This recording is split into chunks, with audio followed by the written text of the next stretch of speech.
Sir ఇప్పుడు క్రీడాయి Vijayawada property show జరుగుతుంది కదా, సో దీని గురించి ఏం చెప్దాం అనుకుంటున్నారు? క్రీడాయి విజయవాడ చాప్టర్ ప్రాపర్టీ షోస్ దాదాపు 2012 నుంచి కండక్ట్ చేస్తున్నారండి. ఎవ్రీ ఇయర్ చేస్తున్నారు. ఇది 10th ప్రాపర్టీ షో.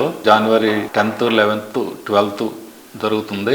సో ఇందులో ఏంటంటే దాదాపు 55 to 60 స్టాల్స్ ఉంటాయి. ఇందులో విల్లాస్ కానీ, అపార్ట్మెంట్ కాంప్లెక్సెస్ కానీ, గేటెడ్ కమ్యూనిటీస్ కానీ, అట్లానే బ్యాంక్స్, ఫైనాన్షియల్ ఇన్స్టిట్యూషన్స్ ఇందులో పార్టిసిపేట్ చేస్తున్నారు. ఇన్ అండ్ అరౌండ్ విజయవాడ జరిగే ప్రాజెక్ట్స్ అన్ని కూడా అక్కడ డిస్ప్లే చేయడం జరుగుతుంది. సో ఎవరైతే హౌస్ కొనాలి అనుకున్నారో వాళ్ళందరికీ కూడా ఏంటంటే విజయవాడలో జరిగే ప్రాజెక్టులన్నీ ఒకే చోట డిస్ప్లే చేస్తున్నారు కాబట్టి ఈ 3 రోజుల్లో అక్కడికి వారు వచ్చి సందర్శించి చూస్తే మొత్తం వారికి ఒక ఐడియా వస్తుంది. దాన్ని బట్టి వారికి కావాల్సిన వాళ్ళ రిక్వైర్మెంట్ బట్టి కూడా చూజ్ చేసుకోవచ్చు. వాళ్ళ హౌస్ కానీ, విల్లా కానీ, అపార్ట్మెంట్ కానీ ఏదైనా సరే ఇటువంటి అవకాశాన్ని ప్రజానికి అందరూ ఉపయోగించుకోవాలని కోరుతున్నాము. అట్లానే విజయవాడ చాప్టర్ వారికి కంగ్రాచులేషన్స్ చెప్తూ ఈ ప్రాపర్టీ షో గ్రాండ్ సక్సెస్ అవ్వాలని కోరుకుంటున్నాను.